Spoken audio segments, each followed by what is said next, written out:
And welcome to the April 2025 meeting of Triangle Association of Freelancers. Our guest this evening is Raleigh poet and author Lisa Tomey-Zonneveld, who's going to be directing a workshop on poetry in celebration of National Poetry Month. Lisa, it's all yours. All right, thank you. Great to be here tonight. I will give you a little heads up. My throat is a little bit weird, so I will do my best. Maybe I won't talk so much. All right. Get the party started.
Right.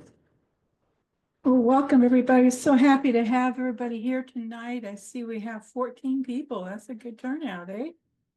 So I'm really excited. This is National Poetry Month, and this is the last day of National Poetry Month. So for those of us who have participated in every day, it's almost like a relief day. It's the last day. I have probably written less poetry this month and read more poetry this month. So it's all kind of balanced out. But a lot of people are participating in a daily event, of writing poetry and submitting it for publication. And I have done that and did have some publishing that I did. How many people here have participated in National Poetry Month? Can't see everybody, but see some show of hands. Okay, great. I see Cindy. Cindy was in a workshop the other day that we did. Hi, Mari. Great. So Linda had raised her hand. I'd like to start with one of my favorite poets, Sonia Sanchez. We're fortunate to still have her among our living poets. And Sonia, her work is great on paper, but to see her present her work, I am just in awe. And she's going to recite, I'm going to show you a video she's going to recite a poem about peace. And I want you to pay attention to that. And when we get done, I'm going to do an exercise and invite you all to write a poem about peace, like just a little short poem, or maybe even what that poem meant to you as you were listening to it. So let me pull her up.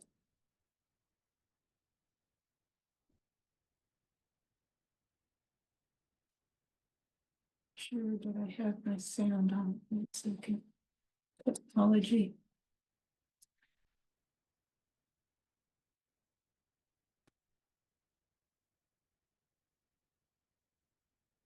What is it? Is it an animal, a bird, a plane, a mineral, a color, a drumbeat,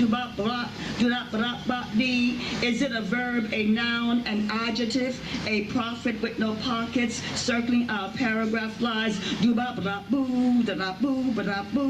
Bois said the cause of war is the preparation of war. Du Bois said the cause of war is the preparation of war. I say the cause of peace must be the preparation of peace. I say the cause of peace must be the preparation of peace. Blah, blah, blue, blah, blah, blue, blue, blue, blue. Shall I prepare a table of peace before you in the presence of mine enemies? Shall I prepare a table of peace? Will you know how to eat at this table? Where are the forks of peace? Where are the knives of peace? Where are the spoons of peace? Where are the eyes of peace? Where are the hands of peace? Where are the tongues of peace? Where are the children of peace? Peace, peace, peace, dee-dee-da-da, Is peace an action, a way of life? Is it a tension in our earth body? Is peace you and I seeing beyond bombs and babies roasting on a country road?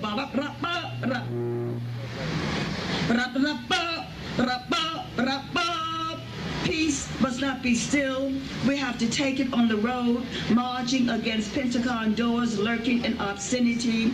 Peace must not find us on our knees while the country holds hostage the hearts and penises of the workers. Bleep, bleep, blue, bleep, bleep, da-da-doo, da-da-boom, da-da-boom, da-da-boom, da-da-boom. Can you say peace? Can you resurrect peace? Can you house the language of peace? Can you write a sermon of peace? Can you populate the chords of peace? Da-da-da-da-da, peace, la-da-da-da-da, peace. A long time ago, someone said, I think, therefore I am. A long time ago, someone said, I think, therefore I am. Now we say preemptive strikes, therefore we are. Now we say drones, drones striking, therefore we are. Boom, boom, boom, boom, boom, boom, boom, boom, boom, boom, boom, boom, boom. Can you rise up at the sound of peace? Can you make peace lighter than air? Can you make peace sing like butterflies until peace becomes the noise of the planet? Until peace becomes the noise of the planet. Peace. Peace, peace, peace, peace, peace, peace, peace, peace, peace, peace, peace, peace, peace, peace. I know as MLK knew that the universe is curved ultimate towards justice and peace. I know as MLK knew that the universe is curved ultimately towards justice and peace. For war is the sanction of failure. For war is the sanction of failure. Doom, boom, boom, boom, doom, doom, doom, doom, doom, doom, doom, doom, doom, doom, doom, doom, doom, doom. Martin said, a riot is the language of the unheard. And I say a terrorist bomb is the language of the unheard. How to make the unheard heard without blowing themselves and the world up.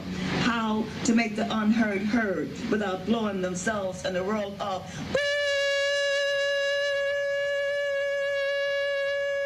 Most death said speech is my hammer. Bang my roll into shape, now let it fall. I say peace is my hammer. Bang my roll into peace and let it fall on the eyes of the children. Frère Jacques do do do do. Frère Jacques do do do do. Dormez vous vous vous vous vous. Ding dong ding dong dong dong. Where are the forks of peace? Where are the knives of peace? Where are the spoons of peace? Where are the eyes of peace? Where are the hands of peace? Where are the tongues of peace? Where are the children of peace? Where are you?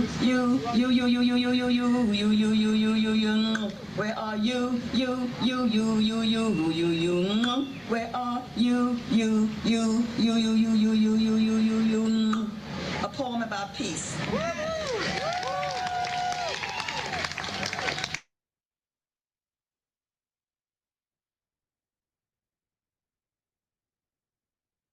Powerful poet there. So I'd like us to do a little activity.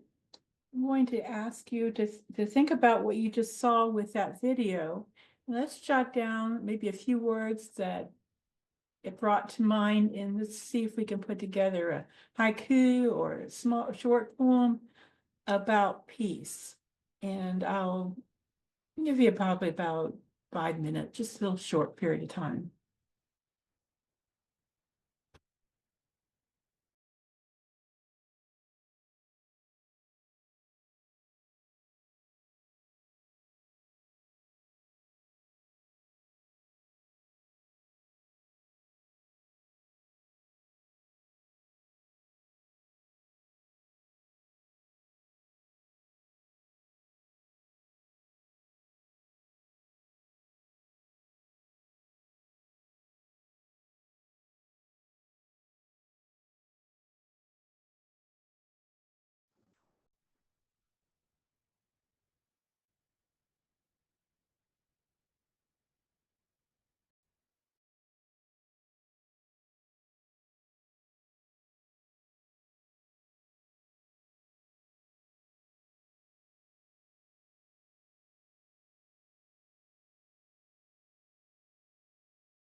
Arlene, Yes. Lisa just had a video about a poet talking about peace, and right now she's asked everybody who's on the meeting today to write a short poem about peace. I just wanted to bring Okay. you up to date. Thank you. Apologies for being late. Oh, no problem at all. I'm glad you're with us.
Okay, who would like to share what they wrote?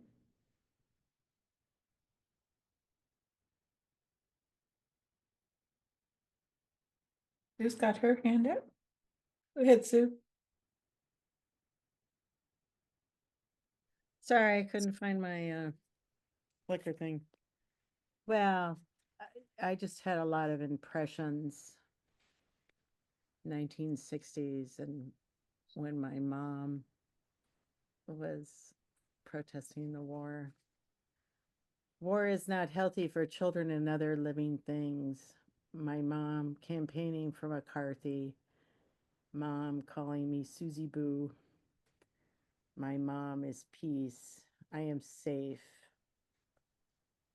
When I walk in nature, I am calm here. But in Jerusalem, Gaza, and Kiev, it's not calm. It all comes undone. With war, peace puts it back together. What sort of peace? Peace is complicated. Nuremberg is trials. Tutu is forgiving. We have to fight for peace. Wow, Sue, that's great. We have to fight for peace. I don't know if you heard that. And I thought, oh, irony. I get it. Mm. I get it. Thank you. Who else would like to share? Cindy? This is Pieces Before the Sun Rises. When I step out on the porch with a cup of coffee, breaking spider webs as I walk on the grass, toes wet, cold. Pieces when I flew to Nebraska, rented a car, drove to the little town of Mitchell, and my father opened the door. The house was so quiet because my mother was gone. The pattern of doll clothes cut out on her sewing machine. The house coat on the back of the bathroom door still carrying her clean scent.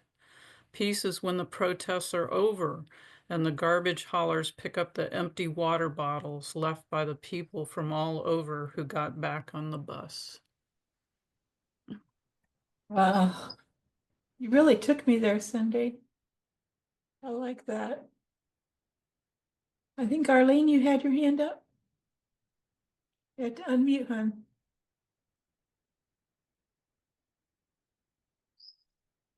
I have a little something in rhyme. I'm still working on the April poem a day rhythm.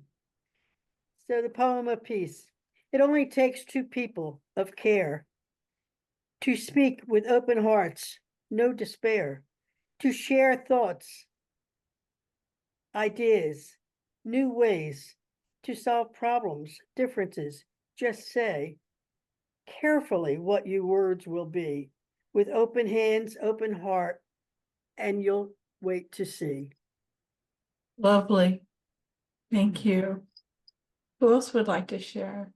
Drew?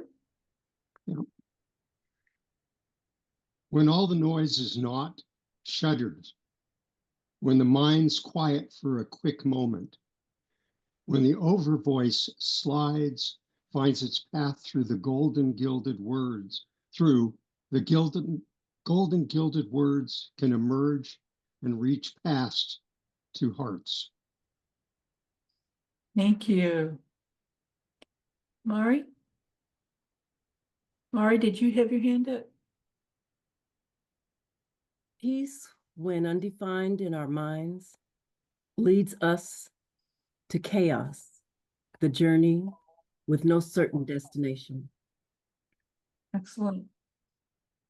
Like that. Anyone else like to share? All right. Oh, Stacy's got her hand up. Hey, thank you. Peace. It is never the same for everyone. It is never the same time for everyone. It is never the same rhyme for everyone. It is never the same day for everyone. It is never the same way for everyone. Peace is inside of you. Peace is why you move. Peace is gone while you construe. Thank you, Stacy. I like that. Anybody else? Wow, these are really great. What a nice variety. So, since it is National Poetry Month, and this is the last day of National Poetry Month, I'm going to share a prompt. We've been running a little contest this month because this book here, Seesaw Quirky Poems, is being released today. And each day this month, we've had quirky poem prompts posted. So I'm going to share today's quirky poem prompt, and let's try our hand at writing a quirky poem. Go up here. And if you'd like to submit your poem for the contest, we have till Monday. This is today's quirky prompt. It's called Dance of the Mismatched Socks. So there's your picture for your prompt. So it can be anything to do with that particular theme, the dance of the mismatched socks. And I have a poem on here that Nolcha Fox wrote, Sock Hopping Mad. We were taken aback by her backhanded taste. She confronted accusers with mismatched sock hops, a crew with knee, an ankle with low, a quarter with half. No sock matched its mate in color or pattern. In spite of her background of colorblind madness, she was a front runner in fashionable feet. What we used to laugh at is now what we wear. So that was her response to the prompt. So let's take a few minutes and come up with a funny little poem with this prompt, Dance of the Mismatched Socks. I'll put a picture up there. I'll just take a few minutes.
How'd that go for y'all? Did you have fun with that one?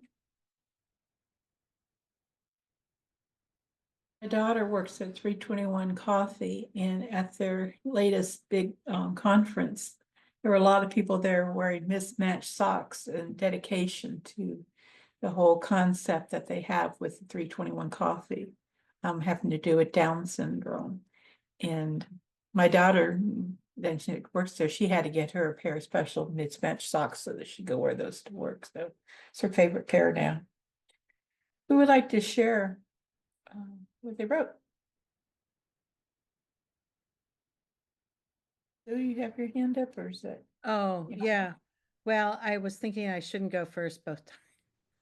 That's okay. All right. Well, it's not, blah, blah, blah. Eleanor loved to wear mismatching socks. They're friends, she would say to her mother, and they don't like to be apart. Eleanor, started her mother. Today I am Jane, she replied. When she came home barefooted, she explained, they eloped. Love that. That's so cute. Who else would like to share? Cindy, did I see your hand up?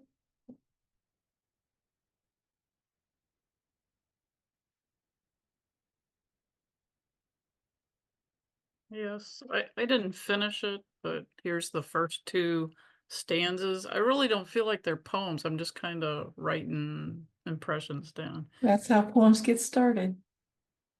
In a cardboard box by the door of the laundromat was a pile of mismatched socks left behind. Marta's daughter rifled through them, thinking what fine puppets they would make. A thick red firefighter, a slim model in high heels, a baby wiggling from a carriage, a green toad. She looked about at the feet of the patrons, and then I stopped. Keep working on that. I like that. Going somewhere with it. Who else would like to share?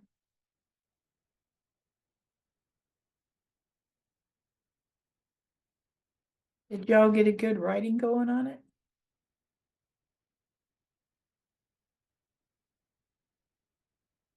Sandra, I see your hand up. I don't consider myself to be a poet, but I did laundry today. And so mismatched socks was like, it has to be a laundry thing. So this isn't a poem, but it's just kind of a series of thoughts. Laundry day, it's the time socks are free to dance. They love the water, they love the soap. As I move them to the dryer, I remind them that when dryer ends, I expect you to be in pairs. And that's as far as I got. All right. I'm We not all a have poet, but we all have a poet in us. We really do. I really believe that. Just keep working at it. Yeah.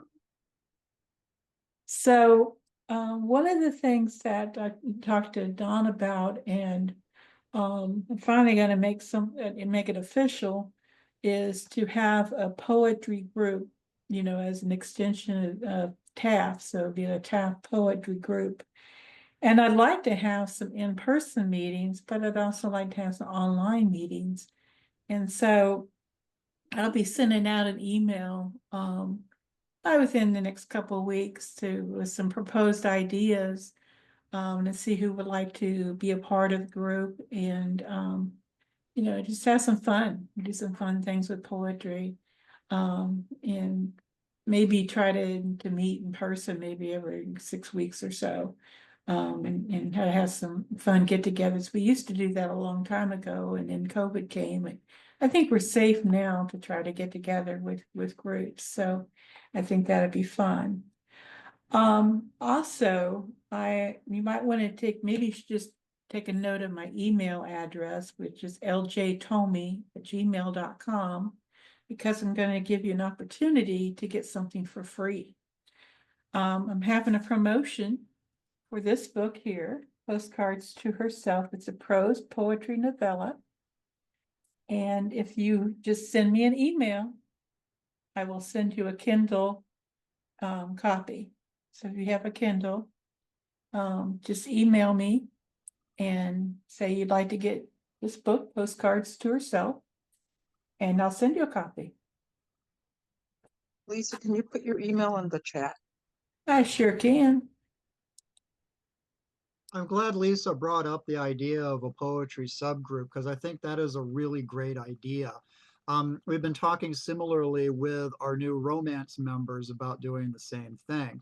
And I think that's a great idea for us to have certain subgroups for particular kinds of writing. And Lisa really is the person to lead this one for poetry. So I'm glad she brought that up, and I hope everyone who's interested will take advantage of that. Certainly whatever activities that the poets decide to put together, TAF supports it 100%. We'll do everything we can to promote it also and let everybody know. So please do take advantage of that. Thank you, Don. That's really all I have tonight. I kind of wanted to keep it kind of short and sweet. I know, Don, you wanted to do something after Right. this, so I I want to thank did, you and I all saw for that Samantha participating. has joined us. Where is Samantha? Well, before we write off Lisa, Oh, there she is. I just wanted to thank Lisa, and just writing that poetry really calmed me down. I don't know if you guys noticed I'm a bit hyper, but I've been really struggling with meditation. And it was funny because my sister, when I go and visit her, she has like the chime, the bowls and the candle and stuff. And I said, I'm really not very good at meditation. She goes, neither am I. So I really felt like writing the poetry was it was calming, and I really need that right now. Thank you. Lisa, is a balm. that was a wonderful session, Lisa. It was. Thank Thank you you so much for that. I loved all of it, especially the woman that you had the video of who did the peace poem. Sonia Sanchez. That was wild. That was wonderful. To me, it sounded like almost like a song, if that makes sense. You know what A I mean? lot of her And I love the recitations cadence are of like it that. and the musical notes that she put in. It was really interesting. I like that a lot. I put a link in the chat with some other of her poems. You can go on, the Academy of American Poets, poets.org, and Poets and Writers, and find some more of her work as well. Just go to YouTube, and there's a whole interview series of her. She's 90 years old, and we need to appreciate her. Also, I want to remind everyone that Lisa's session at the conference on the 17th is the use of poetry and journalistic writing, which is a really different and innovative topic for us, and I'm really excited about that. So if you're going to be attending the conference, I hope you'll consider sitting in on Lisa's session. And so we have Samantha and David Carson with us right now. Samantha, would you talk a little bit about what you would like us to do and how you would like us to do it? Sure. And just a quick note, this is actually Michael. Oh, I'm sorry. I don't know why. I keep thinking of you as a David, Michael. I am so sorry. I get that a lot, yeah.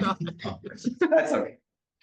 Yeah. Nice to But meet it's you all worse. in I keep person. getting, everybody calls me Daniel for some reason. I get Daniel a lot. So my apology. No worries, that's fine. Yeah, no worries. So we have been tasked by TAF. First of all, for folks who may not know us, we are Michael and Samantha Carson from Carson Creative.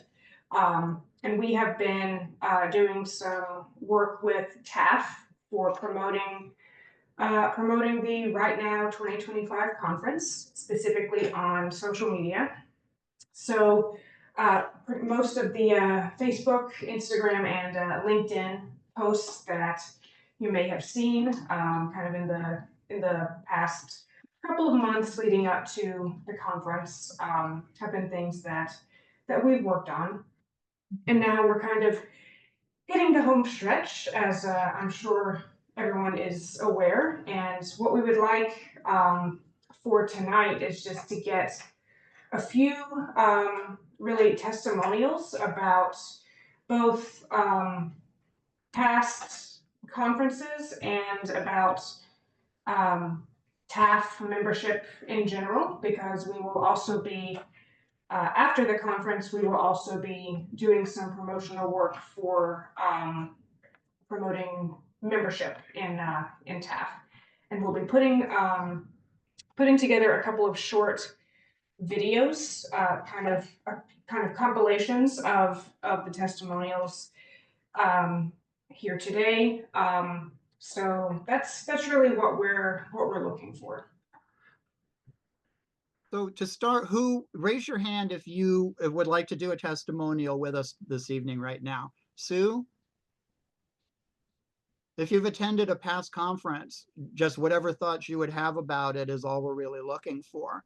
Well, I can give a particular instance, but also just my membership. I mean, Don, when did I meet you? Like 25 years ago? It's been a while. You were one of our founding members, Sue. I think we're 22 years old, and I think you were there from pretty close to the beginning. So yeah, I mean, you're definitely someone to talk about the importance of membership in this organization. I think there was an article, it might have been the News and Observer, where you were lying on a bunch of magazines on the floor. Oh boy, that goes back to 2007, I think, maybe earlier. Yeah, maybe. And I worked nights for a while, so I couldn't attend, but yeah, you're almost as old as my kids. Samantha, how would you just like us to look just right into the camera and just give have our say? We've got some questions that we'd like to ask, and if folks could just look into the camera, that would be great. All right. Sue, would you like to start? Sure, I'd love to. Okay. Sam, I'll let you guide this. Sure. Let's see. I think your name is Sue Barnett. Is that correct? Yeah. I go by my writing name, Sue Anger. That's what I write on. Sue Anger. Okay. Yeah. Got it. Do you want me to just talk, and then if I miss something, you can follow up? Yeah, if you could just kind of introduce yourself and kind of what you like to write, what your sort of preferred genre is, and how long you've been going to the conference. I like to write porn. No, I'm kidding. Oh, wow. Okay. All genres. Yeah. No judgment in this group. No, I particularly like to write murder mysteries. This is my first book. It's a historical fiction set in Beaufort in 1923. Boats and Booze and Rag and Jazz. But under Don's tutelage, I have experimented a lot. Don helped me get a job at a teaching fiction at Wake Tech, which was wonderful. And it really gave me the confidence to teach. I went on and started my own online sort of thing, online course. That's what I meant to say. But also I've known Don, we were trying to figure this out probably at least 20 years on and off. So also, I mean, just the group has given me a lot of leads for jobs, but also just writing locally for local magazines. And if I need an editor, or if I need help with an adjective or something grammatical, I can throw it in the chat. There's just always this constant community that is really nice. As far as the conference goes, I was really trying to think specifically anything, I've gone to a couple of them. I haven't gone every year. But there was one, I think it was the keynote speaker, and Kindle had just come out, and she had designed a way to really capture an audience, and it kicked her book up to a bestseller. And she outlined exactly what she'd done and how she did it, using Amazon's algorithm, which was probably a lot easier to crack at that time. But it was the first time that it sort of made me look at SEO and online promotion and things like that. It was very, very helpful. Yeah. And have you ever attended any other non-TAF writing conferences before? God, yeah. Most of the ones I've attended are mystery, or used to be mystery, but now are more generic. I went to the one in Virginia just a few weeks ago. I can't remember the full name, but it was something like the Norfolk Writing Conference Group. That's not the name, but it was wonderful and it was free. I frequently go to Malice Domestic, which is near Washington, DC every year. I did not go this year. But BoucherCon was in Raleigh one year and I helped host that. That was fabulous. And I'm going to go to the one in New Orleans coming up soon. And then I work with other support writing groups that deal mostly with fiction. I have a support writing group. We met at Malice and we've been meeting that's an interesting story. We've been meeting for 3 years just to we don't critique work. We just, I don't know, laugh. And What do you feel like kind of differentiates the Right Now conference from other conferences you've gone to? well, I think you always I'm talking to Don. My recollection is you try to do with a broad spectrum, like nonfiction, fiction, promotion, publishers. It's a community and it's for the most part, it's a local community and that's nice. So, I guess I should say more, but I'm kind of drawing a blank. No, you're good. I think we've covered. Yeah, what areas of just being part of TAF, how has that kind of helped your writing career? All right. Well, I just remembered one more thing about the conference. I mean, sure. when you're sitting around, having lunch and stuff, and I go, well, one time I sat down at a lunch table and I said, well, what do you write? And she goes, well, I've written about 6 books, but I'm a ghostwriter. And I was like, oh, well, I hadn't, and apparently it's pretty good money, and then there's somebody else who does public speaking. So I'm sorry, what was your question again? I'm sorry, the last question. Just being part of TAF, Oh, yeah. how have you found it helpful in your writing career? Well,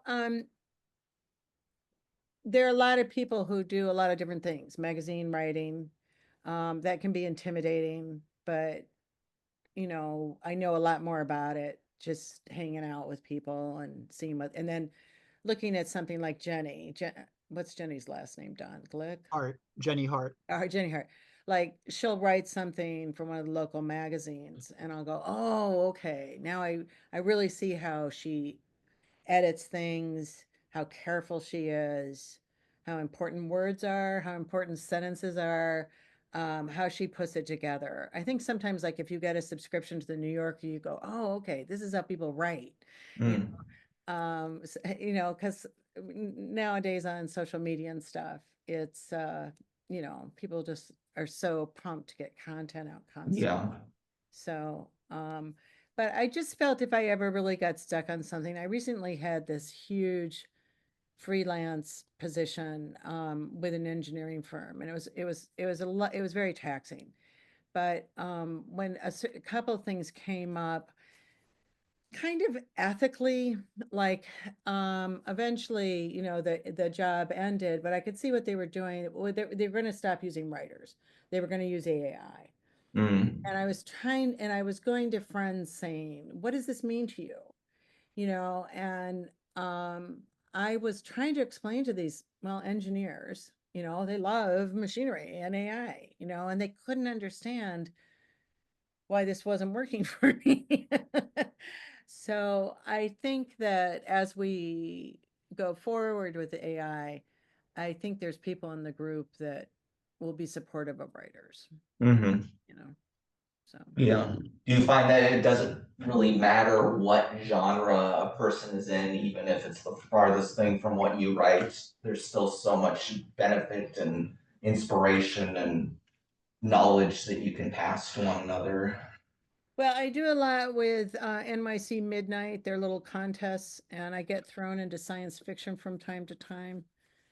And I go, why do people write this? But then I think of Don and I think, oh, okay. I think more of rockets and spaceships and dinosaurs. Yeah. But yeah, no, I understand what you're saying. That people do have, how shall I say, different minds, different interests, different love affairs, so to speak. And it pushes me to talk to other people who work with different genres, and it's like And TAF kind of is a nice sort of collection of all of these different people and experiences that you would have never gotten. Yeah, we get some really interesting speakers. Wasn't the guy from Mad Magazine here one time, Don? Joe Raiola. Yeah. Or was it SNL? Well, he was SNL. Yeah. Alan Zweibel was a Yeah. founding writer for Saturday Night Live. He was one of Yeah. our TAF Talk guests. He was wonderful. And he knew the original cast and things like that. So we had really good attendance that night. That's great. So. Yeah. I think that's It's good. Well, I'm sure there are other people that want to speak up. Well, thank you very much. Thank you, We Sue. really Yeah. appreciate your input here. Yeah. For sure. Arlene, would you be interested in talking for a moment? Because I like where you come from when it comes to our organization and your role in the organization. Could I get you to just kind of answer a couple questions from Samantha on your involvement with the organization and what it means to you?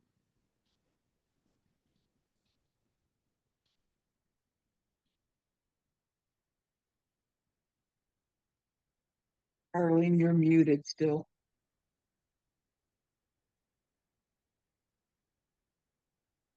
Took my glasses off, There we go. sorry. Okay, thank you.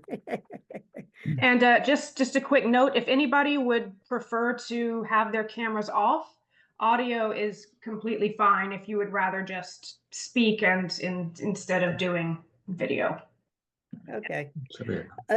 I've only been part of TAF for probably the last five or 6 years, and the conferences I've gone to have been wonderful. I like the variety of the speakers, and you have a choice of when who you want to sit in with. But the lunchtime, when you sit down at a table and other writers join in, it's always magic. Somehow the people that need to hear what you have to say just happen to come to your table, and it works vice versa. The last 2 or 3 times I've been at a conference, new people who have come to the conference have joined TAF afterwards, mainly because I guess when we get talking about TAF, I like the connection by email.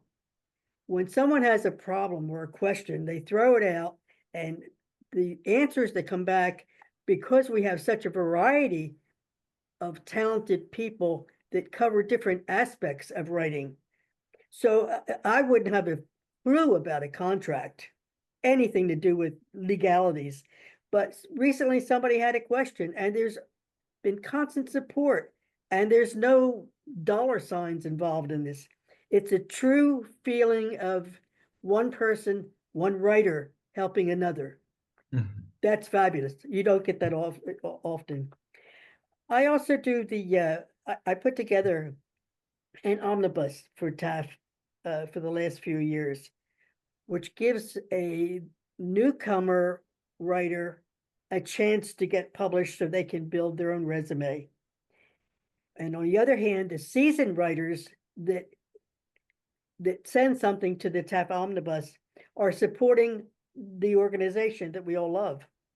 So we have a mix. We have a mix of genres, a mix of subjects. We have a mix of experience that belong to TAF, which really makes a difference.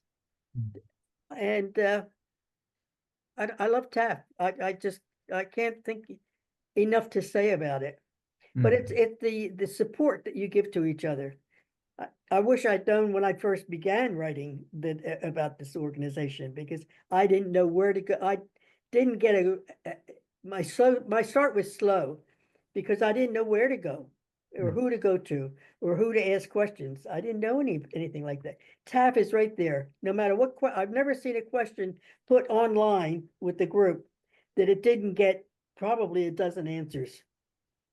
So there's, people have different aspects that they answer different things. It's great. It's great. Yes. And what do you write, Arlene? I write metaphysics, and I write memoir. Okay. And I write Nonfiction, I do nonfiction, but I've published probably a dozen books or so, I don't know, 12 or 15 books. That's And I've done anthologies, and I do poetry, a little more serious than that little silly poem I wrote tonight. But I do write poetry also, and just beginning now to do fiction, short And stories, which have is you gone fabulous. to? Because I can let my mind go wild, right? Yeah, I can just, not that, but I can knock off a few people I didn't like. I just put them in the story and knock them off. But yes, You have the so power. Yeah. yes. Do you have any other questions? How has going to the conference kind of shaped your writing, or what things have you taken away from the conference? Number one, it connects me with other writers. Hmm. I live all the way up here in Farmville, Virginia, so I'm kind of hung out here by myself. I'm not in the group. It's in Raleigh, but I love hanging out with other writers. There's an energy in the air, and the speakers that we've had have been wonderful. And like I said, there's always a variety. Mhm. So if you want to zero in on one particular subject or speaker, you have other speakers around that you can also step out of what you normally do and go in and listen to their talk and see that may appeal to you. Something may open up in you and it will take you off in a different lane. Mm-hmm. So it's good. All right, I love the conferences. Yeah. You can't beat person to person contact with writers. I don't know if it works with other situations, but with writers, that personal contact is maybe because we write alone. Mm-hmm. So when we get to a conference and you get in, in a room full of writers, it just builds you up for next coming year.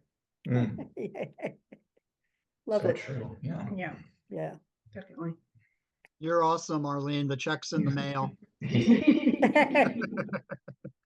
Yes. I think that's Well, our you know how I feel questions. about TAF. I think you do anyway. Yes. Thank you, Arlene. Yeah, Arlene, is You're there welcome. anything else? Is there any kind of like final words you would like to say? After we hang up and this is all over with for tonight, it'll be about 2 o'clock in the morning. I'll say, oh, I should have told them that. I should have said this. I should have said that. But right now I can't think of a thing. If you could sum up TAF in one word, what would it be? TAF, you can't sum up TAF in one word. There's so much involved, and it comes from different directions. And we have so many expert people that touch different aspects of writing. Mm. And there's a lot of aspects to writing that people just don't realize. They think you just sit down and, write whatever's in your head, but there's so much more to it than that. Mm. So it's, Great. I've never reached out for any support that I didn't get it. Mm. And I certainly hope that I am always available to help any writer in any way that I can. And I lead writing groups. I've led writing groups for, more than 25 years. So, these are always free writing groups. Yeah. So it's, that makes a difference to people starting out. They don't have money for expensive conferences and things. But that's the other thing about our conference. It's so reasonable that we can attend it without getting out a mortgage.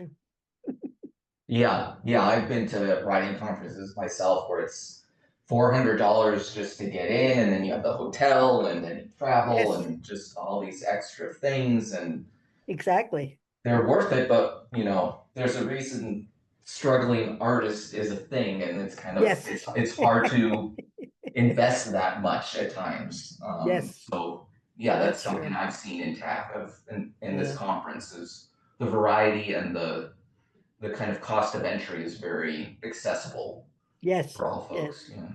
Yes. We Thank you, actually, Arlen. that was something that we intended from the very beginning, and doing whatever we could to keep our costs as low as possible, with the understanding that a lot of writers just don't have money. You know what I mean? And we didn't want to price ourselves out of that, make ourselves unavailable to writers who would like to join us but couldn't because of the cost. And that's why right now our yearly fee is just $25. I think we're going to go up to $30 in January, but I defy you to find another writing organization that provides what we do for such a minimal annual fee. And that includes everything, you know, including a significant discount to the conference, access to to our TAF talks, our monthly meetings, other educational opportunities, which are numerous. I joke, but I'm serious when I say we're the best deal in town. And let me add one more thing. It came to my mind. Coming to the conference this year, I was going to go to the motel that they have. There's a deal going on there.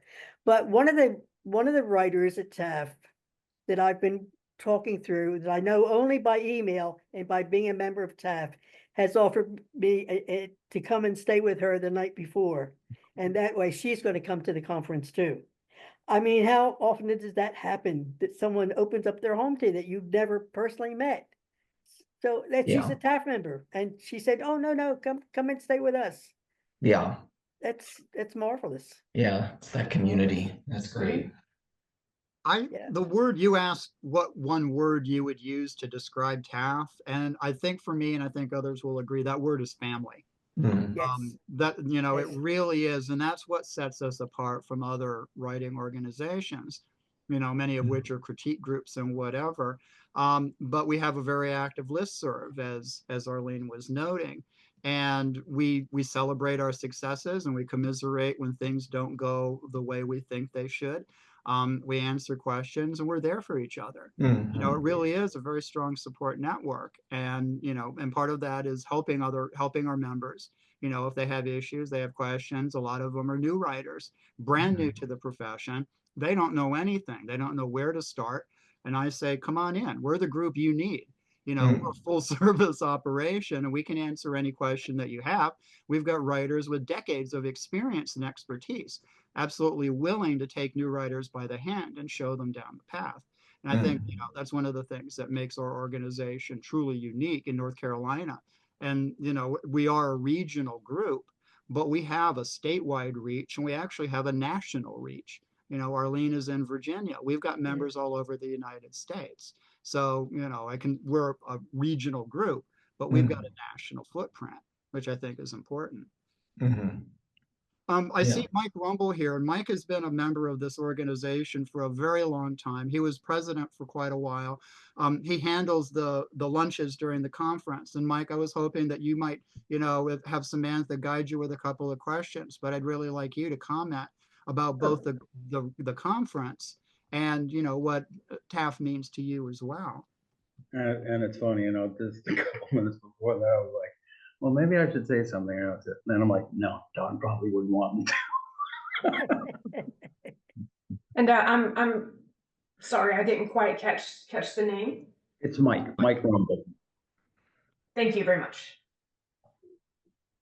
Yeah, what do you write, Mike? Right now, I'm kind of all over the place. I really what started, I was one of those guys who wanted to write.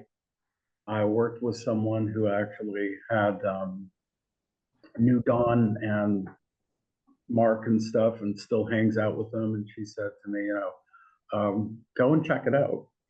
And finally, I just said, you know what, I'm just going to bite the bullet here. I mean,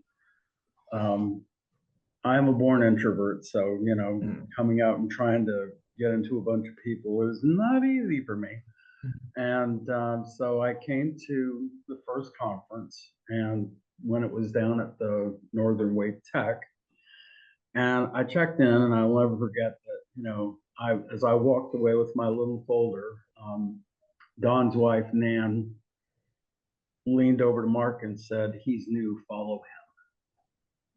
And I constantly had Mark behind me until at one point I finally just turned around and stared at him, and he said, "You look like you need a friend." And from then on, it just became, I don't want to call it a love affair because I could go in so many different directions, but it basically was, you know, Don mentioned family. I mean, I became family almost instantly. And as far as writing, I mean, Don and I are into comic books. Don, I mean, you know, all I had to say was, well, Don, I've started collecting comic books. And then all of a sudden, you know, well, read this, read this. I'll give you another example of just how supportive this group is. Dawn actually knew that I wanted to start writing again and said, hey, reach out to the editor of Videoscope. And she might, you know, could use your, you know, doing some video reviews. And I reached out to her and she said, you know, this edition is full, but she said, in our upcoming fall edition, I do want you to write some reviews. Before I came to TAF, nothing. Since I've been in TAF, I have been published in Chicken Soup for the Soul. I have had been in the anthologies, and yes, Arlene, I'm trying to get one together. So you know, Wonderful. please continue to bother me, and that's the great thing is when I go to Arlene and I go to Don and I say, I need you guys to bother me. I want to write, and even Lisa, I said, you know, I'd love to start doing poetry. All of a sudden, Lisa's sending me all these resources and saying, take a look at this, take a look at this, and you know, I made Don extremely jealous when one of the first things that Don said to me is he said, when you find a place that you can write in, decorate it. I mean, you see Don's office and it's a place to be seen. It's the Taj Mahal, and I was like, I'm gonna do better. So I finally got a place. Right now I'm dog sitting for my friends, so I'm at their house. But when I say that I work and write in the Batcave, I literally do. And on the TAF website, I wrote a blog about it. TAF also gives writers confidence that, like I said, when I first came to TAF, nothing. Now I've been published. I have a blog. I even have people that, you know, trust me working. I mean, yes, I'm at work. I'm a certified professional resume writer. And even now I don't work in that department anymore, but people are still, hey, can you look at my resume? Hey, can you, you know, so that would not have happened if, you know, I hadn't got the confidence through this group that I had. And then Don went completely off the rails and said, we'd like you to be the president. When you take a guy who does not have as much writing prowess as most people in this group and entrusts them with a group and says, we want you to be the face of the group. I commonly joke and say that at one point I was the Donald Trump of the group because I had so many scandals going on all over the place that, you know, Maya came along and they just said, okay, Mike, go away. As far as the conference, yeah, those things, I mean, the people that you meet there, yes, the lunches is the best part, but we won't talk about, I won't go on about that. But just, it's not a showy conference. It's not, you know, look at what we can do kind of thing.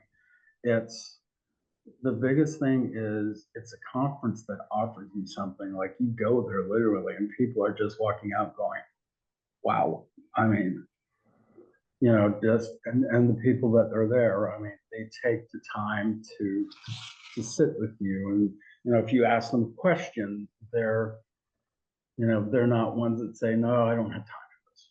I mean, those conferences, you walk out of there with a wealth of information. And again, you know, everybody's talked about the listserv here. I mean, you can ask something and it might, you know, if everyone is kind of busy with stuff, it might take a bit, but they will always reply back. And I've even had instances where Don calls me and says, you know, hey, how's it going? I know that you mentioned you were going to do something. Did you do it? That kind of stuff, like you don't get that in every writing group. And, you know, just, I don't think, and I mean this very sincerely, I don't think there has been one conference that I've ever gone to, whether or not I've been there as a participant or as, you know, someone who helps out, that you don't ever walk out of there without getting something out of it. Don will even go up to the volunteers and say, hey, I remember that you said you wanted to do this. Go and sit in that session over there. So everyone, you know, everyone that goes there walks out of there with something new. Yeah, and it sounds like it's a very safe space. It's especially as introverts ourselves, it can be such a scary thing to enter a large gathering of people. And even if it's for something that you enjoy, it can still be intimidating to kind of feel like, well, I don't know anyone here, and kind of feel like an outsider. But it's sounding like kind of arms are already open when you kind of walk through the door. Yep, that is exactly how it is. It is a family. It's a community. It's, describing TAF in one word for me, it's friendships, because there's not anybody in this group who point blank hates anybody else. We all come, and that's why we're all, I think that was one of the most difficult things about COVID was we were such a face-to-face group. When COVID came along, I mean, yes, we had Zoom, and yes, we all sat there and, still had the meeting, but it just wasn't the same. And then finally we, we started getting together again, and it was like, I don't think anybody sat sat by themselves. There was hugs, there was, hey, it's so good to see you. So yeah, that power of the in-person is such a real thing. We spend so much writing on our computers and talking to people on our computers, and it can make a kind of a huge unexpected difference to just see someone in 3 dimensions and be like, oh, you're a person and not just an image on a screen. You exist. Yeah. Yeah, I mean, that ironically happened at work with because I work for an IT school, and I was conversing with a guy through text, and the guy all of a sudden said, my God, you're an actual person, because I wasn't writing the text to him like it was Mr. Roboto. Yeah. Oh my God, I just aged myself there. But anyway,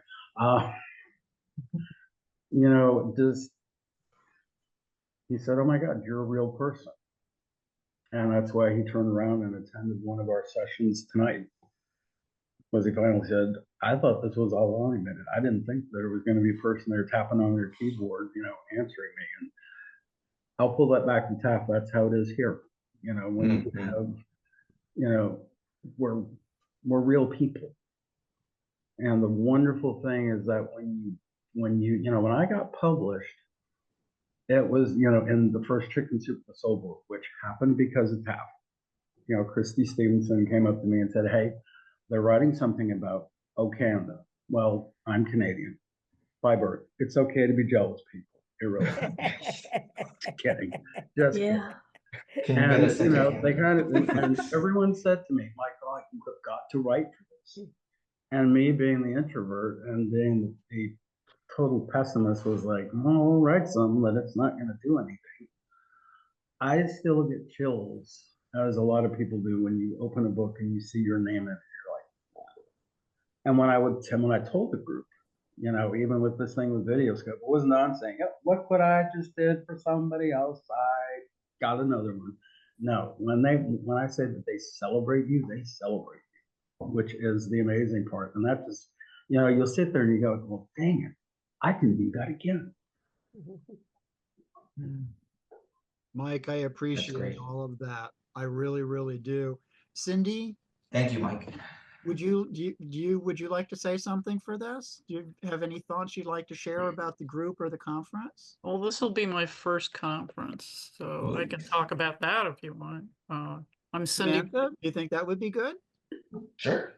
Yeah, that would be great. Yeah, Kind of what drew you to TAF and to the conference for your first I'm Cindy Brookshire. I write memoir and poetry, and I'm friends with Dot LaMotta, and we're both in a writers group in Johnston County. And for years, I've lived in North Carolina for 10 years. She's told me about TAF, and I was like, yeah. I just want to stay in my own little county and grow this. And in fact, she may have been the one that Arlene Bice was supposed to come to a workshop that we had in 2019 when COVID hit. So we have spent 10 years trying to grow our group, and it's finally taking off. And I thought, well, let me go ahead and check out this TAF thing. And just immediately I was like, why didn't I join this group before? because like Arlene was saying, the emails are just value added information in your inbox every single day. So I'm really looking forward to the first conference that I'm going to this year. Mhm. And how has TAF kind of helped your writing? Helped you develop as a memoir writer? Well, we are in Johnston County. We're like I'm like a big fish in a small pond. It's a rural area. It's on the other side. It's like 40 minutes from Raleigh. So the writers that I hang out with here are like, gee, I'd like to write a book, or they're so new to it. So Taft reminds me of what I was up in Virginia, which I was a business writer.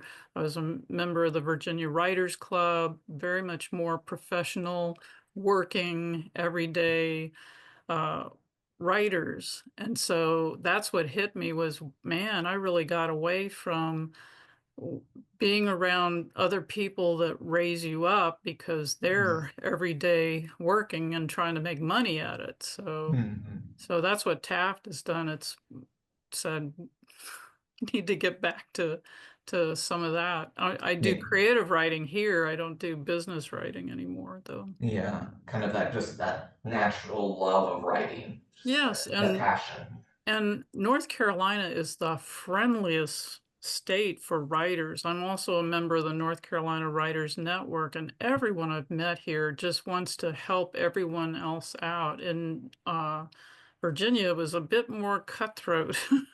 Other than I heard James River Writers was a really good group, and I didn't get into that group, but they are another group that's like, hey, all boats rise, let's help each other. So Yeah.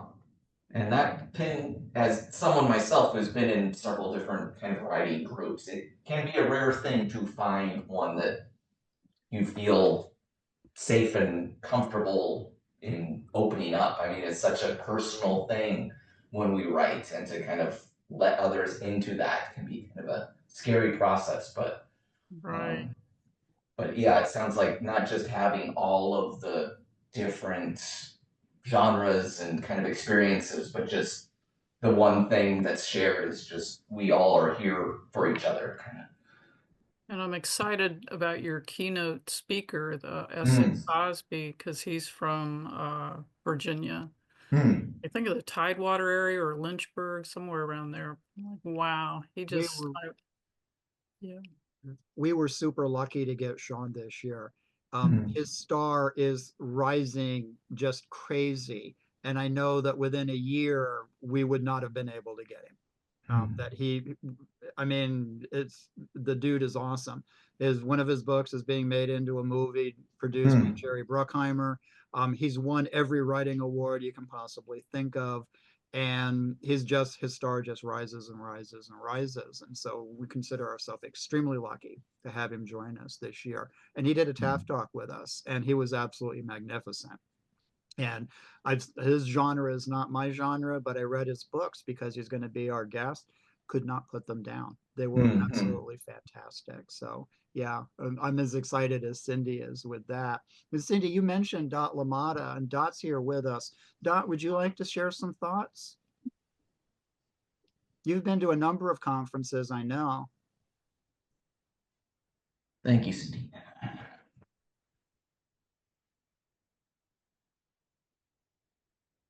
Okay, I don't see anything from Dot. Anne, how about yourself? Would you like to share some thoughts about the organization?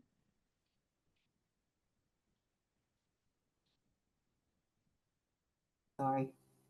Oh, there's Dot. Hey, Dot, how are you? I'm so sorry. Oh, no problem. No problem at all. I hope I'm not putting you on the spot, but I was wondering if you would like to share some thoughts additionally, like others have this evening. Yeah, that's okay. I forgot to unmute myself. Well, Michael, would you like to start, just kind of pose a question to Dot? Sure. Could you just introduce yourself, Dot, and what do you write? I write children's books, and I'm on my second romance novella right now, which I'm enjoying. It should be done hopefully by the end of the year. But as far as TAF goes, I've been to a lot of the TAF conferences, at least 6 of them, I think. And I've been promoting, I should say, TAF to our writing group out here in Johnson County. And some of our members are coming to the conference, which is nice. But what I get always out of TAF is the conference is so diversified that if you don't want one genre and one speaker, you have such a diversified selection of speakers. 1, 2, 3 are going to satisfy you in some degree. And what you get out of it, you take home, and we share things even when back here where we are, okay, in Johnson County. So you never leave the TAF conference not knowing nothing. You know what I mean? The value input that comes out of these speakers are so valuable to you. And I don't care what genre you write in, you're coming back home knowing a lot more than when you went in there. So I love it. I go every year. We promoted as much as we could. And I'm glad Cindy Brookshire, she's my pal out here in Johnson County. And we just love it together. And we talk about it a lot. So I'm sure we're going to go home with a lot of stories this year. Thank you. Thanks, you, Dot. Maya Spikes is our executive director. And where'd she go? Oh, there's Maya. And so it would probably be good if we had Maya in on this also. So Michael, let me ask you to kind of, from her position, she's also a longtime TAF member. She's been with us for quite a number of years too. So, she's been, through TAF in every way. Yeah, if she's willing to give it a go, we'd love to hear from her. Yeah. Maya, there you go. So my name is Maya Spikes, and I've been a member of TAF. Gosh, it'll probably be 15 years next year. So almost 15 years. I'm currently a speechwriter for the North Carolina Department of Public Safety. And yeah, and so that's my latest gig in a string of writing opportunities. Yeah. So speech writing, any other types of genres of writing, or is it? So I mostly do different types of nonfiction writing. Oh, okay. So I've done blogging for myself, as well as for clients. I started off actually as a newspaper reporter for a few years, and then moved into public relations. And I would say what I do now is kind of still in that public relations here. So yeah. Yeah. Makes sense. Yeah. And what has the conference done for your writing? The conference, I would say indirectly got me my current job. The conference is wonderful. And the way I heard about the conference, when I went to my first conference in 2011, and I've been going every year since that the conference has been available. I was just sitting at my my car mechanic's shop. I'd been living in Raleigh for a few years because I had moved from the greater Charlotte area to Raleigh. So yeah, when I left Charlotte, and I left my newspaper job in Charlotte for another kind of a more, I guess you could say, regular desk job in Raleigh.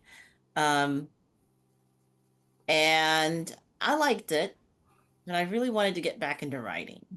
And I didn't know how to do that. This is 2011. People were talking about blogging. I didn't really know how to get into that. And I was just kind of sitting there. And in fact, I forgot the book I was reading, but I was reading a book in my car mechanic's shop. And I was like, I'd really like to get back into writing, but who knows? I had a day off from work. Might as well take my car in to get an oil change.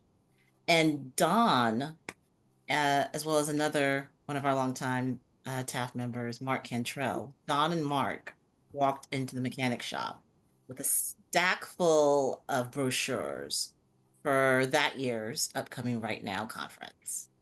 He was like, hey, we would just like to drop, he was speaking to the man at the desk, and he was like, we would like to drop these brochures off because writers, get their cars, worked on too.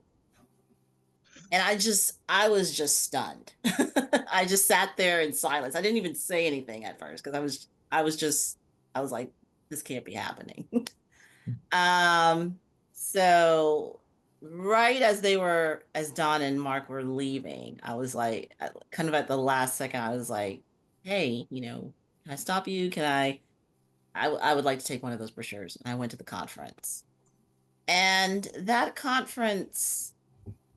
that year's conference definitely showed me that there is not only a path, but there are different paths to getting back into writing.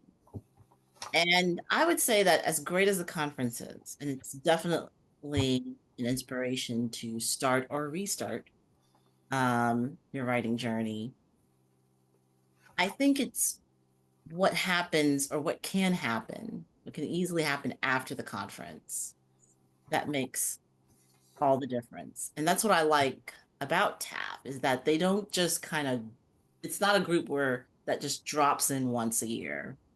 It says, here's all this writing information. Good luck out there.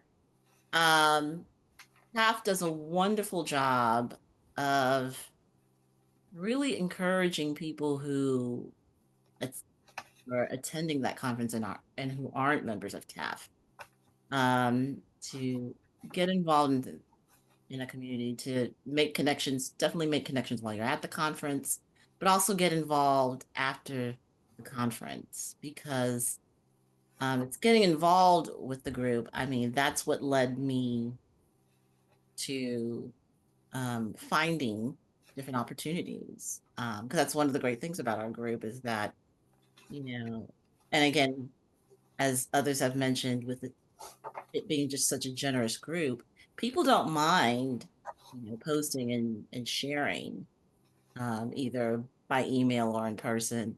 Hey, my daughter works at this company. They're looking for writers. Does anyone here do this kind of writing that this company is looking for? Or, hey, I just saw this magazine, or I have connections to this magazine or this publication. I saw they were looking for writers. Anybody who's interested should really, contact the editor of that magazine or that publication. So yeah, I'm a little biased, of course, being the executive director, but I can't highly recommend enough not only attending the Right Now conference, but joining TAF as becoming a TAF member as well. Mm-hmm. Yeah, that's great. Yeah, it seems kind of like community is a word and opportunity is another word that TAF would bring. Just, you never know what path it could lead you on. And yeah, that's great. Excellent. Thank you, Thank you, Mike, Mike. so much. You're Celinda, welcome. would you like to share some thoughts?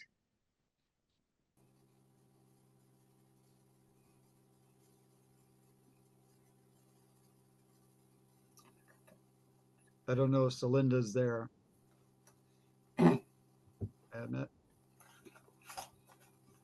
Okay. All right. All right. I don't think Celinda is there. Anne, before we go, this has been wonderful. Anne, would you like to share some thoughts?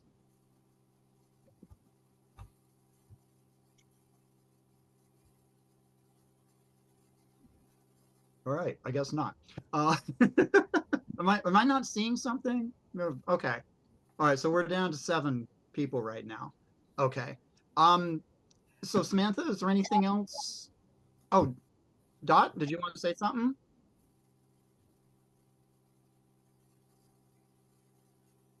All right.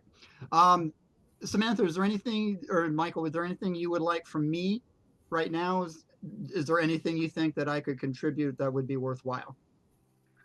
Just adding to kind of what we already have, kind of introducing yourself and kind of what you write and what the conference has done for your writing. My name is Don Vaughn, and I'm the founder of Triangle Association of Freelancers, and I write nonfiction. I've written professionally for 48 years.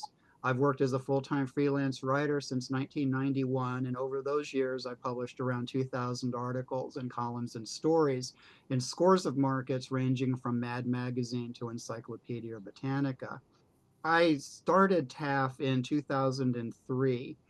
Actually, a few years before that, TAF kind of rose out of a writing class, a freelance writing class I was teaching at Wake Tech. And I realized that a lot of my students would need some additional mentoring. So we started meeting after like once a month to talk about their projects and how I might be able to help them. And eventually we decided to go public. We were thinking maybe there's other writers that would like to join us and share in this kind of networking. And the answer was a solid yes. As soon as we put the word out, people were coming at us right and left. And so we were formally established in 2003, and we became a formal nonprofit in 2017.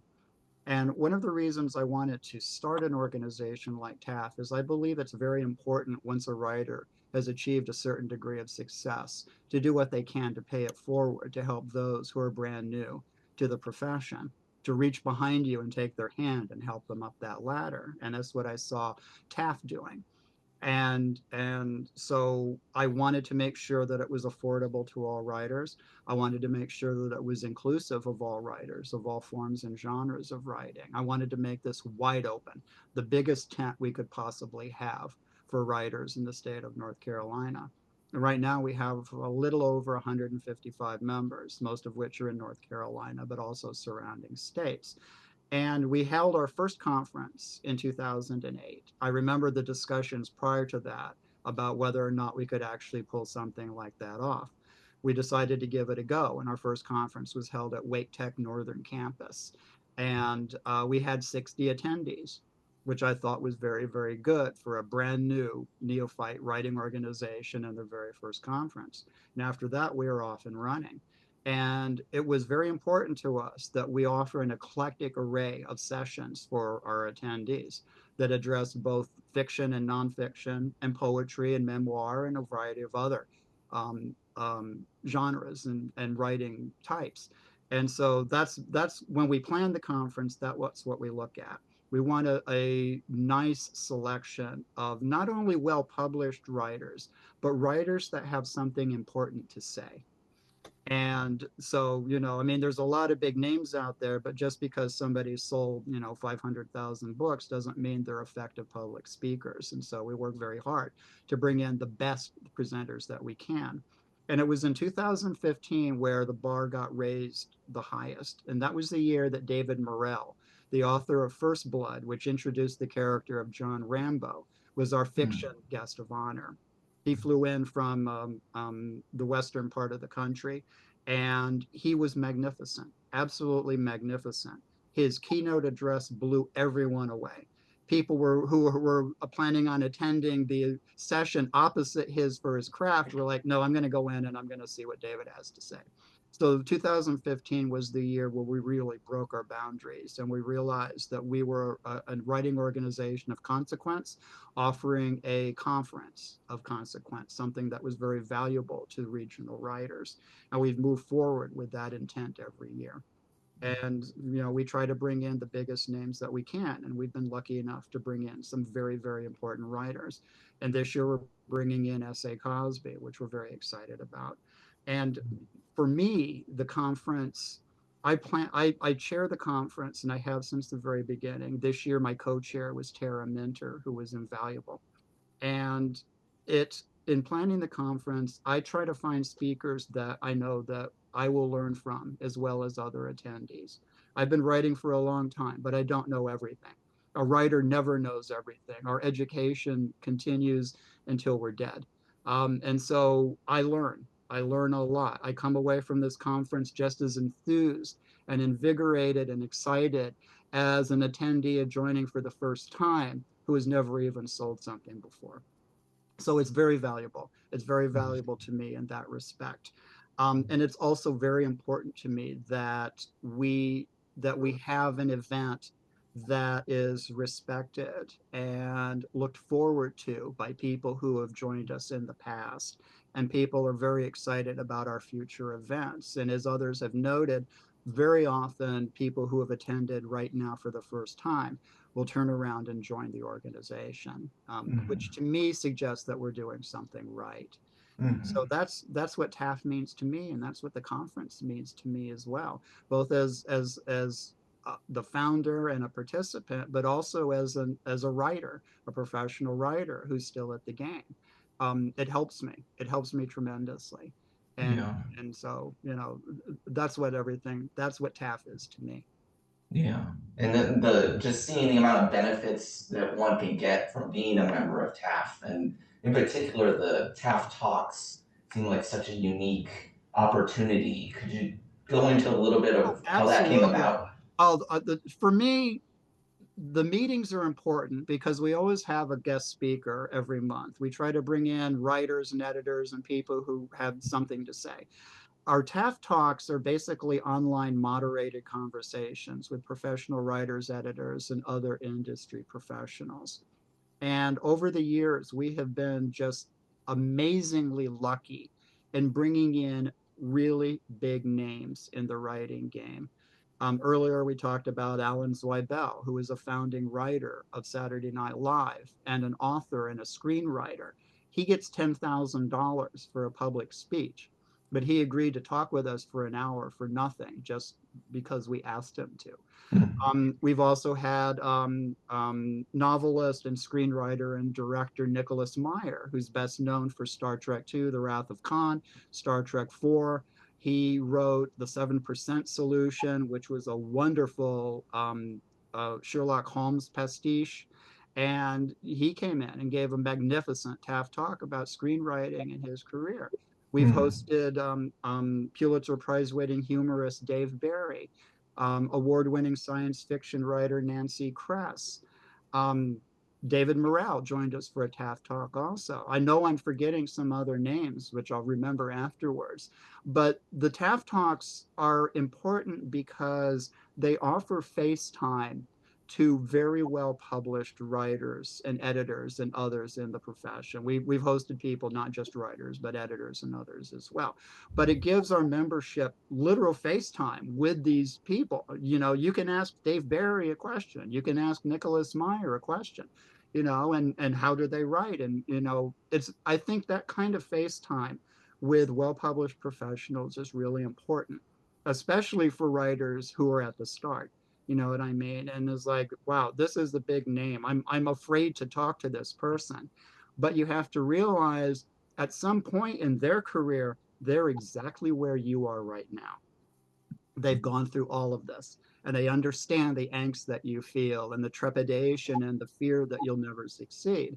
But they have, and we can learn from that. And so that's what the TAF Talks bring. They bring an opportunity to talk to well-published individuals and learn from their story, and talk to them and get tips from them and get to know them better. And so, the TAF Talks have been very, very well received by our membership. They really have. And I try very hard to bring in an eclectic array of individuals, screenwriters and novelists and humorists and everything in between.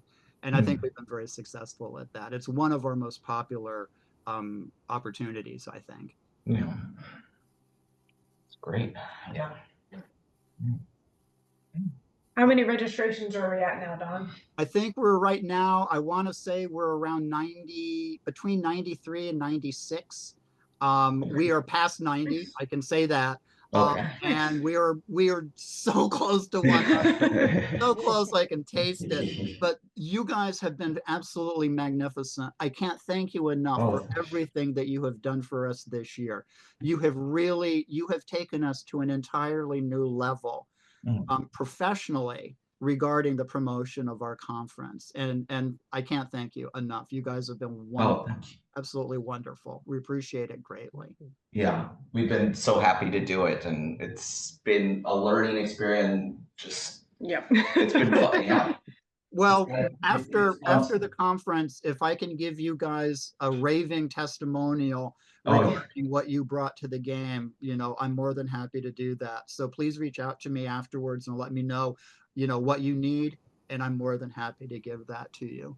Of course. Yeah, that would be wonderful. Absolutely. Absolutely. Yeah. And as I said, please don't forget to bring some promotional materials for you Yeah. for the conference, for the freebie table also. Yeah, we're looking forward to it. Yeah. So did this give you some good stuff? Yes, there's a lot, we can make a bunch of things with this. So Michael is our in-house video editor. I love the videos you've done, Michael. Oh, thank Those you. have been awesome. They really, they're real attention grabbers. I think it's always fun to have a little fun when trying to Exactly. convey a And you know, the message. humor goes a long way in getting people's attention. And also, you know, a gentle way of informing them. And I think it works really well. Yeah. Thank you. Yeah. Yeah, this has been great. I appreciate all of you for sticking around and sharing all of your experience and thoughts. It definitely helps, and makes our work even easier when we can just use directly the words from members. Awesome. Well, afterwards, if you guys need anything more from me, just reach out, send me an email. Anything at all, I'll take care of it very, very quickly. So I guess we're all set then. If you guys are good with what we've done, I think we'll call it a night then. Yeah, and Don, so we're actually going to be on vacation from the 5th through the 7th of next week, Monday through Wednesday. But we will have these videos completed and ready for review, you know, before we leave. And if everything looks good, we'll schedule those in advance, so they'll still be posted on time. Awesome, that'd be great. Yeah, if you could just keep me in the loop when you talk to Sarah, the others involved in that, that'd be great. I really look forward to seeing them. I can't wait to see this. I think this is the kind of materials too, guys, that we can hang on to, because it's evergreen, and we can use these videos forever for, you know, just promoting the group and promoting the conference. You know, I like the fact that it was more generic than very specific to 2025. So, you know, that'll work out great too. Good. Yeah. Definitely. All right, guys, you guys have a great evening. Thank you Yeah, again you too. for everything. All right, thank you all. Maya, Dot, and thank you for joining us this evening. Really, really appreciate it. And we will talk soon.